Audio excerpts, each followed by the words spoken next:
All right, welcome back to the channel. It's your boy Fanon, and in this video, we are going to talk about Keith one-time Thurman talking about Jaron Ennis and Yordenis Ugas as potential next opponents. Let's talk about that in this video.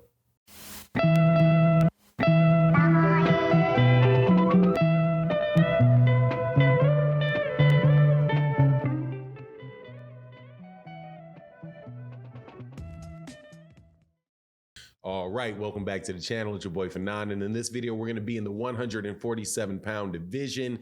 Keith one-time Thurman had a message for Jaron Ennis and also brings up the name of Yordenis Ugas. Before I get into the details of that, though, let me welcome you back to the channel. If you're a longtime subscriber and supporter of the channel, thank you so much for your support. If you're new to the channel, please make sure you hit that subscribe button, hit the bell icon so you can be notified of when we release more videos. Your support would be greatly appreciated on the channel. So let's get to this, man. I am a Keith Thurman fan, so I don't care. I'm saying it. I'm saying it loud and proud. I like Keith Thurman as a fighter. I've always liked Keith Thurman as a fighter. I know full well he's got his little, he can be a funny dude for sure. Right? Definitely can be a funny dude. Has a lot of things in the last couple of years in his career that have really knocked some of the shine off of his, some of the luster off of his career. But I still maintain that this is one of the best fighters in the welterweight division, and I just really want to see him get in the ring against the best fighters in that division and see what he does when he is active and all the way on. So last night he was commentating on the Showtime card where Omar Figueroa and Sergey Lipinets were headlining. Was supposed to be a fight with Adrian Bronner and Omar Figueroa, but that didn't work out. So he was being asked, obviously was asked a lot of questions about what he wanted next and had very interesting things to say. Some about Errol Spence Jr., but I'm going to put that to the side for this particular video and address it in another because that's a whole topic by itself. However, he specifically talks about the young fighters, mentions Jaron Ennis by name, Vergil Ortiz by name, and says two things of note. One, look, Jaron Ennis is a strong puncher, but if he thinks he's beating me, man, he's got something else coming.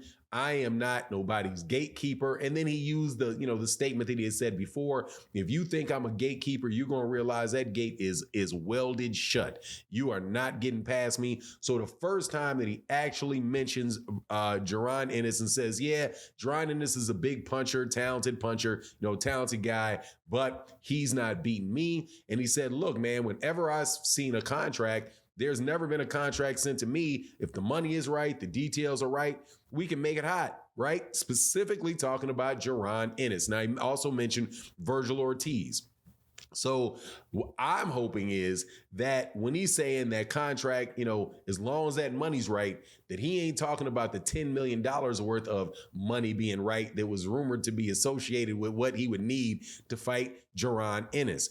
If it's a reasonable amount of money that needs to be on that deal, man, let's make that fight, because that would be that is what you call a crossroads fight right there. You've got Jaron Ennis heading up, definitely one of the best fighters in that division. Some people, a growing number of people, small but growing number of people, believe that he's already the best guy in that division.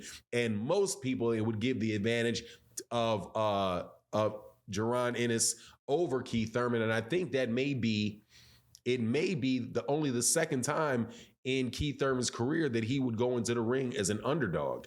And I think that that's probably right, that he would be an underdog for that fight. However, that if he's able to beat Jaron Ennis, man, you're not going to be able to tell Keith Thurman anything. That dude is going to be right back where he was, legitimately be able to say, look, that fight with Manny Pacquiao was an anomaly. I was off 2 years. My hand wasn't right. I wasn't all the way back. But if you're able to beat a young up-and-coming guy that is as well respected as and thought as highly of as Jaron Ennis, man, I don't know what else he could do. What better catapult could there be for his career? Now, what he did say though, and I think he was a little bit more serious about right happening. He's like, look, man, I heard that Yordenis Ugas wants to fight me. Would love to fight he would love to fight Yordenis Ugas next so that he can have like a measuring stick type of fight with Errol Spence Jr. Because he said, look, he said either one, either Crawford or Errol Spence Jr. Because he's like, look, Terrence Crawford and Errol Spence Jr. beat somebody that I already beat in Sean Porter. Errol Spence Jr. had beaten, Errol Spence Jr. had beaten two guys that Keith Thurman had already beaten in Sean Porter and Danny Garcia. So if he could get the Yordenis Ugas fight and he could do well against Yordenis Ugas, stop Yordenis Ugas, win in impressive fashion against Yordenis Ugas, then okay, they being Errol Spence and Keith Thurman have fought three common opponents. And that seems like that would be just like a natural matchup for the guys. And I agree that it would. Obviously, the big problem with that is that Errol Spence Jr. does not want to fight him. Right. And said, look, when I say never, I mean never. I am never going to fight that dude.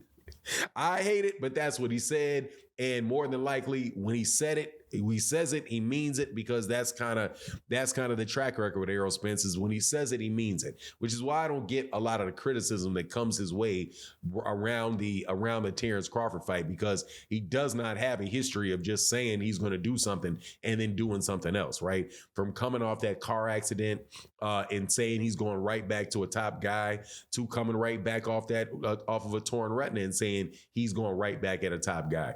Right. If he keep his words in that regard, I don't know why he wouldn't keep his word with the Terrence Crawford fight, or something that I don't necessarily like or want to be the case, which is him not fighting Keith Thurman. But as far as Keith Thurman goes, I think it is really time, man, just to get this guy in the ring with the other top welterweights. I don't want to see him go to 154 pounds, because 154 pounds is just so crowded. And what they're going to wind up doing there is you're going to have guys like you'll have guys like Terrence Crawford. Say Terrence Crawford goes to 154, Danny Garcia goes to 154, Keith Thurman goes to 154, Errol Spence goes to 154. At the most, you're going to have is like a circle of fights between them, right? But not really have them for the belts, which are all held by the kingpin of that division in Jermell Charlo. So I would just as soon see those guys fight, and like Keith Thurman stay at 154 pounds, and more than likely those belts are going to vacate if he doesn't get the Errol Spence Jr. or the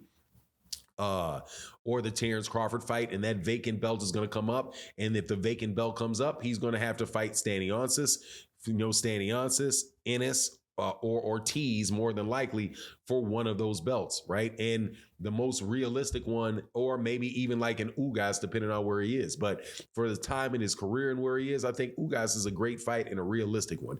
So I hope that he gets it. But anyway, that's my take on the matter. You let me know what you think in the comment section. And with that, I'm out. Peace.